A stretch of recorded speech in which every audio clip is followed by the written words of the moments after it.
A Fox News producer filing two new and explosive lawsuits against the network, alleging that she was coerced into giving misleading testimony in Dominion's $1.6 billion defamation case against the company. Not only did the producer sue Fox News in two separate lawsuits yesterday, but the network also fired back twice.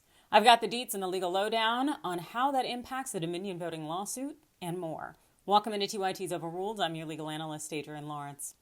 Fox News producer Abby Grossberg dropped a bombshell pair of lawsuits on the network yesterday. Her suits provided more insight into how the conservative outlet has been trying to CYA in the Dominion voting system's $1.6 billion defamation suit against Fox, falsely claiming that the voting machine company played a role in manipulating the results of the 2020 presidential election. This per the New York Times. In her complaints, Ms. Grossberg accuses lawyers for Fox News of coaching her in a coercive and intimidating manner before her September deposition in the Dominion case. The lawyer, she said, gave her the impression that she had to avoid mentioning prominent male executives and on-air talent to protect them from any blame while putting her own reputation at risk. Ms. Grossberg's suits were filed in New York federal court and in the Superior Court in Delaware, where the Dominion case is pending.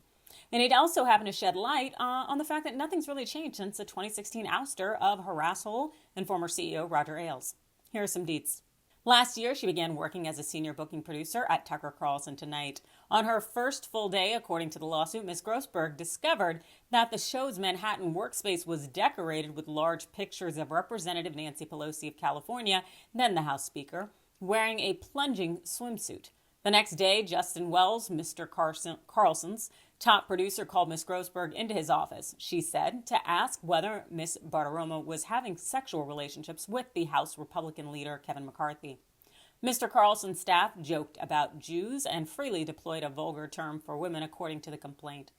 Later that fall, it said before an appearance on the show by Tudor Dixon, the Republican candidate for Michigan governor, Mr. Carlson's staff held a mock debate about whether they would prefer to have sex with Miss Dixon or her Democratic opponent, Governor Gretchen Whitmer. How did Fox News respond? Well, it returned fire against Ms. Grossberg on Monday. Fox News filed a separate lawsuit against the producer, asking the court to stop her from filing claims that would expose conversations that she had with the company's lawyers. It also forced her to go on administrative leave, as Ms. Grossberg still works at the company. This is not good for Fox News, nor is any of it really shocking. Let's talk law. First, as it concerns Dominion voting, the network's attorneys don't represent the employees.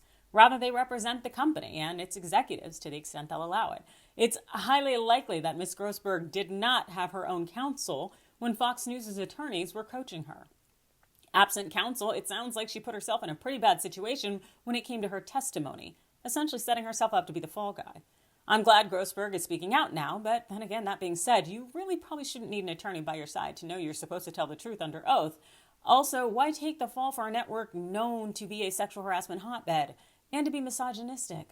And to that issue, it is no surprise that Fox News is still a sexual harassment hotbed.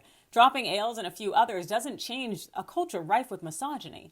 And of course, these lawsuits Grossberg filed may be even more problematic for Fox News, given that it was required to change its culture. Now, that's per an agreement that it made with shareholders who had sued the network after the whole Ailes error.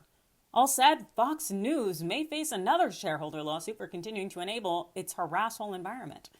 I'll also point out that Fox News forcing Ms. Grossberg to go on administrative leave after she filed these lawsuits is likely retaliation in violation of workplace protections, which say that you cannot be punished for seeking legal action when your rights are violated. So that's just more fodder for just more lawsuits.